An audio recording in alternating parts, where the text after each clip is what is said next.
Where are all the gamers at? For those of you who don't know, the CPT is over. This was all the tournaments that happened. We had Evolution Japan, Combo Breaker, CEO, Blink Respawn, Evolution America, Esports World Cup, known as EWC, UFA, Evolution France for the first time ever, and also Chengdu. I'm just gonna say China CPT so I don't butcher the name. The real story starts from, where are all the gamers at?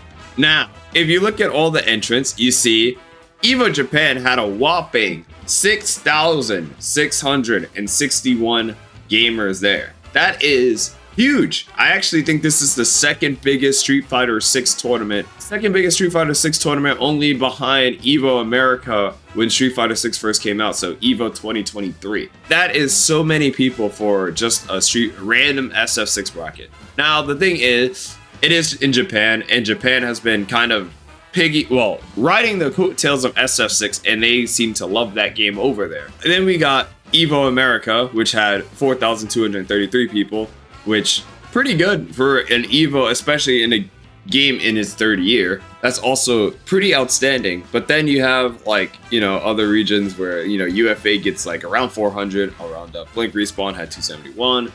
Combo Breaker did pretty well with 1324, which I think is lower than last year, but still pretty good numbers considering it's a CPT event. And then Chengdu also with 566, but this one's weird because it was an LCQ and it's kind of like your last chance at a tournament. All that being said, I wanted to do kind of a tier list. Daring today, tier list on YouTube, tier list on Twitch. What was the best brackets or the best tournaments to watch from all of these CPTs? Hey YouTube, glad you've been enjoying all the videos. I upload every Monday, Wednesday, and Friday, so be sure to hit that subscribe button as well as like and share the video. I have to say, first has got to be EVO France, right?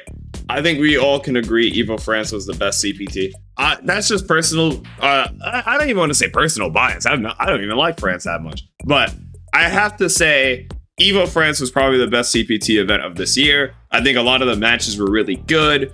Crimson going on the all-time run to get top 8 definitely carried a lot of the event, and just the crowd getting into it. So I would say the best CPT to watch this season's got to be EVO France. Number 2 though, I would have to say, for me at least, the second one would have to be Esports World Cup. I think Blah's having a really good EWC run was pretty cool. Shanghai going back to back was also kind of impressive as well. So I don't know for you guys, but I guess I would have to go EWC being second best tournament to watch this year. Yeah, Blah's made an all-time run. Ending Walker and Angry Bird have a lot of amazing matches also at EWC. So EWC being second, I would call it pretty crazy. Next would have to be Combo Breaker. No, I'm kind of trying to remember all the grand finals or all the top 8s of all these brackets without looking at the name. So Combo Breaker, I remember it was Lashar versus Idazan, but I remember Dual Kevin also having kind of like a really good run at that tournament. I'm gonna have to say Combo Breaker would be third. Maybe I'm a bit biased because Combo Breaker is just a really good tournament, but Combo Breaker 2025, also a really good CPT event. Recommend checking that one out if you haven't already. For our viewing experience, EVO Vegas having 2 streams and the Chipotle setup also gave us a lot of good matches. Would EVO Vegas be next? EVO Vegas was kind of sleep. I didn't really like EVO Vegas either. I'm not gonna lie. EVO Vegas is so weird because, like I said, I fell asleep in the arena during EVO Vegas. So that's kind of an all-time low. I thought EVO Vegas was pretty bad. Fourth would go to... am I hating, chat? Am I hating? Damn, what the hell? What's next? Hater? I wasn't really a fan of Chengdu. I felt like a lot of the storyline are just like trying to keep me interested in Chengdu is actually pretty meh. I'd go EVO Japan. EVO Japan probably fourth. With the Meno winning over Ryukichi. He did some sick stuff with Blanca. And that was actually around the time when I guess Mena was kind of saying, I don't believe in Blanca, or, Blanca not that good. So it was kind of cool to see him do well at EVO Japan. So I'll put EVO Japan fourth. I would say Chengdu is good in the sense that they kind of got through a lot of the matches really fast. So it definitely helped from the viewing experience. Because I wasn't bored because they were kind of like speeding through the matches. I guess next would be CEO, huh? 5th goes to CEO. NL versus Lashar. It was just Mai versus Akuma Grands, but I guess he also whooped up the Terry, which is also pretty cool. So I'm gonna go CEO 2025 next. I was not really a fan of Evo America. I guess we would have to go UFA next. UFA was cool to see Sahara kind of, you know, pop off with, you know, being kind of the bounce back. I know everyone said going 0-2 at the Saudi Arabia LCQ, at the EWC LCQ, and then, you know, bouncing back to win the entire tournament. Plus, like, Kings Vega versus Sahara was also kind of a weird grand finals to see. So I'll put UFA 6. 7th place would have to go to, I guess, Blink, right? Blink Respawn. Even though it's just kind of Ed Mirror Grands, but I put Blink Respawn here. Blink Respawn was very finicky with like a lot of the setups. I know people were complaining about the setup. I guess from a competitor perspective, maybe Blink wasn't like the best, but I guess from a viewing perspective, Blink could go there. I'd say Evo America because, like I said, Evo America I thought was pretty meh in terms of top 8. Definitely fell asleep in the arena during that My Mirror that was happening, so that's already low. And 9th would have to be Chengdu.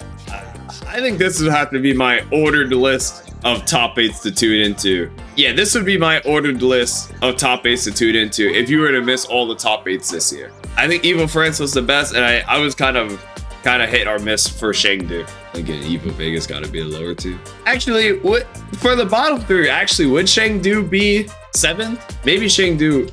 Yeah, maybe I do this. Maybe Evo America. I don't know. For me, Evo America's top 8 was pretty meh. I feel like, especially this year, Evo America's top 8 was actually pretty meh. I think this is the what you call it? This is probably the designated order. Evo America was Evo Vegas, but the one with what was it? What are the grand finals? It was Hinao versus Jojo Taro. Evo France was Blas Lashar. This was Sahara, Kings Vega. Esports World Cup was Blas and Xiaohai. This is Mena Kakaru. This was Fudo Momochi.